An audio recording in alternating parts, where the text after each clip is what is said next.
When you think of Outback Australia, you picture big bonneted American trucks pulling 2, 3, sometimes even 4 trailers.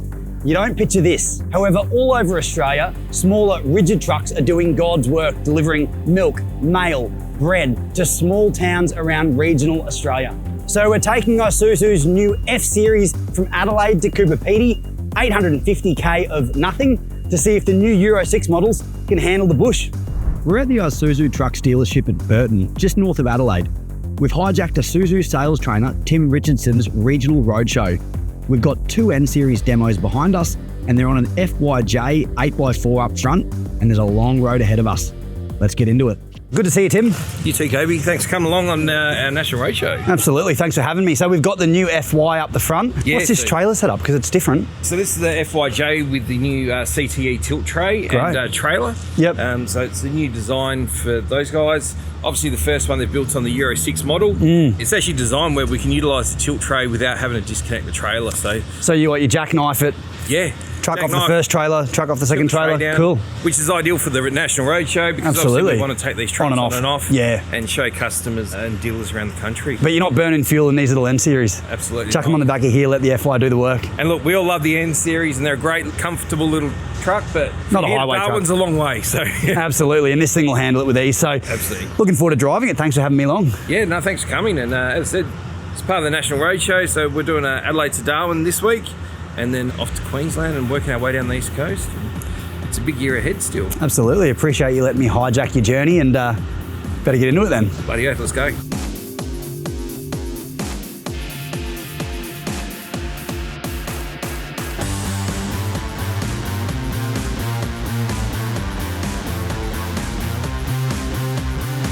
Out of Burton, we're into wheat country.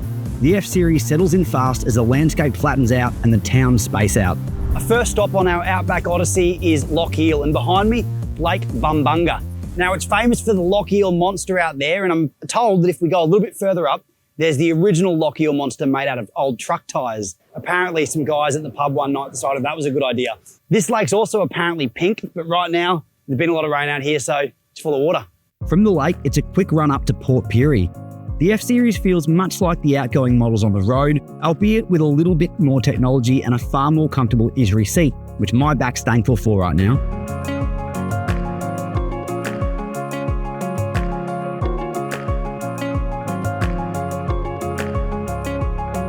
Okay, next stop, and this is one I'm excited for. It's the Stories from the Road Museum at Port Pirie. This has got old trucks, old buses, old antiques of just about anything you could think of, and also a little bit of a memorial for fallen truck drivers from around this region. So pretty eager to check it out. I've driven past plenty of times, but never come in.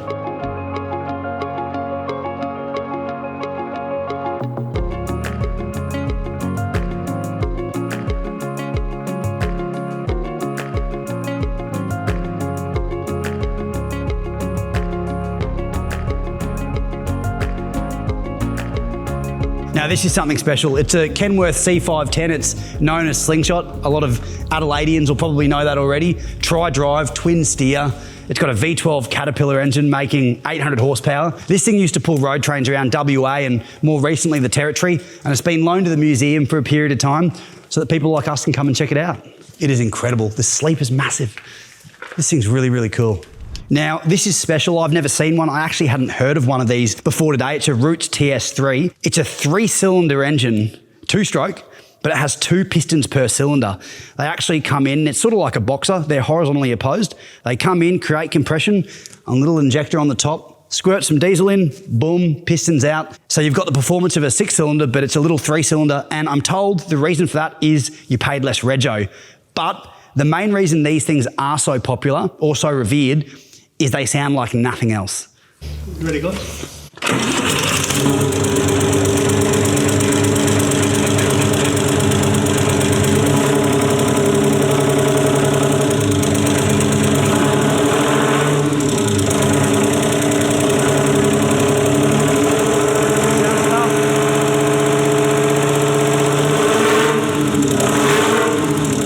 So that TS3 engine we saw in there, this is the truck it was most commonly featured in. It's a little common knocker, a British truck, and this one belonged to Golden Fleece Petroleum by the looks of things.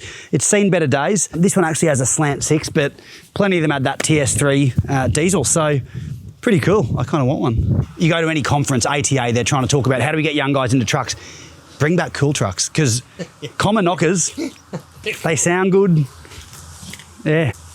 Just outside Port Augusta, the giant wind turbines appear in the distance. They're actually quite mesmerising, spinning in sync, feeding energy back into the South Australian grid. Then the road opens up. Welcome to the Stuart Highway, straight north for 2 days, running from Port Augusta up to Darwin via Tennant Creek and Alice Springs. Okay, we're nearing the end of day one. We're on our way to Woomera. We're out of Port Augusta. Honestly, I've spent a lot of time in the new F Series, but this FY is pretty impressive. It's been comfortable. I love these Isuzu seats. They're standard kit across the lineup, but it's been really easy to drive with this tilt tray and tag trailer behind us. In fact, it's more of a pig trailer tag trailer combo. We've been sitting on 100 for hours now, and it's comfortable, track straight. It's really quiet. So when I first tested the new F Series, I noticed that the advanced driver assistance systems, basically Isuzu's latest autonomous driving aids, were really good in that they weren't particularly invasive. Now, an Outback drive like this, where the line markings aren't always brand new, they're not always that clear, it's a good test for these systems. Is the lane keep going berserk? Is it buzzing at me? The only sort of alert I've had so far is a driver attention alert when I've been doing this, talking to a camera, or, a little lane keep buzz because I'm sort of veering a little bit, or my trailer is. It's not invasive. Even the noise when it does buzz at you is nowhere near as aggressive as some of the other vehicles out there, particularly passenger cars. They're beeping and banging all day long, but this system's really not intrusive at all. But it's a second set of eyes. I like that I've got these systems on an Outback stretch of road like this, heading up the Stuart. It's just really nice to know that it's keeping us safe. So one of the things I'm also noticing is a lot of these advanced driver systems require an electric motor to be mounted to the steering column, just so that it can provide little inputs if you're veering out of your lane. What that also means, though, is a nicer steering feel. It's less fatiguing. It feels nicer on long, straight stretches of road like this that are a bit bumpy, where I'm not sort of having to fight the wheel as much. It's also lighter in car park, so at low speeds, it's a one-finger job. At higher speeds, it can firm up for you. And I think that's where that feel comes from. It's firming up that steering column for me. So I think it steers really, really nicely because of that electric motor. The smaller FX models that get the new Cummins motor obviously get a genuine Jacobs brake. This gets the exhaust brake, but it is pretty grunty. It does still pull you up. And I think a lot of that's how it's tuned with the Allison Auto. This thing starts grabbing lower gears as soon as you're letting off. The exhaust brake is there to help it. Would a Jacobs brake be nice? Probably, but this does the job just fine. One thing that you'll notice if you've been in older F Series Isuzus or any sort of heavy-duty Japanese truck is they're a bit agricultural. There's a lot going on, and they don't feel like a car or as nice as a light truck sometimes. But the new F Series has a really car-like dash. It's a very low dash, so I can see right down to the road. It's got CarPlay, so I can see what's going on there. I've got my maps up, some music. If a text message comes through, it's all on the central infotainment screen. It's also got this little driver display between the rev limiter and speedo, and that gives me, in this case, a bit of a distance alert. I can look at my AdBlue, my fuel. I can look at my average fuel use. It tells me when I'm doing a DPF burn. So it's just some extra information for the driver. I like how it's laid out. But all these little things, from the nicer Isuzu seat to the dash layout to the infotainment screen, it just feels more like a car. And you might be wondering, why is that important? We're in a truck. It's important because there's a driver shortage, and it's hard to get guys into trucks full stop. If you can make them easier to drive, more pleasant to be in, you get out of the other end feeling fresh, I think that's a really good thing. And it's definitely something Isuzu was focused on with these new models.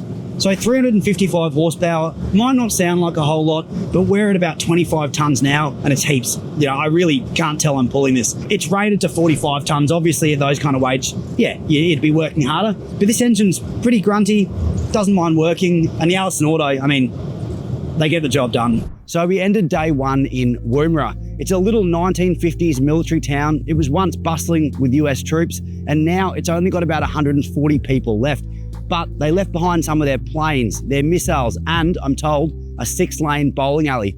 Let's go have a look.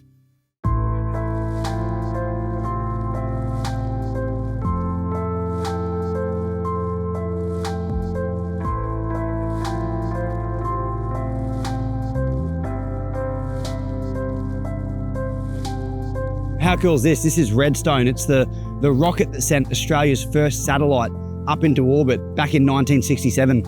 Apparently in 1990, some locals dragged it out of the desert and brought it here for display. Pretty unreal. From Woomera, it's 370 kilometres of straight tar. The roofs are bigger and the scenery is spectacular out here. We're in the Outback now. The F Series hasn't put a foot wrong for me so far, and Tim and I are in agreement that this well and truly beats being at the desk.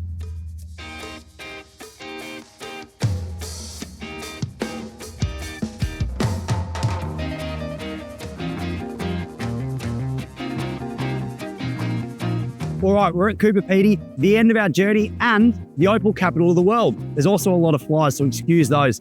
But does an F Series belong out here? Well, it's not replacing the big bonneted road trains, but little rigid Japanese trucks like this one serve a really important purpose in the Outback.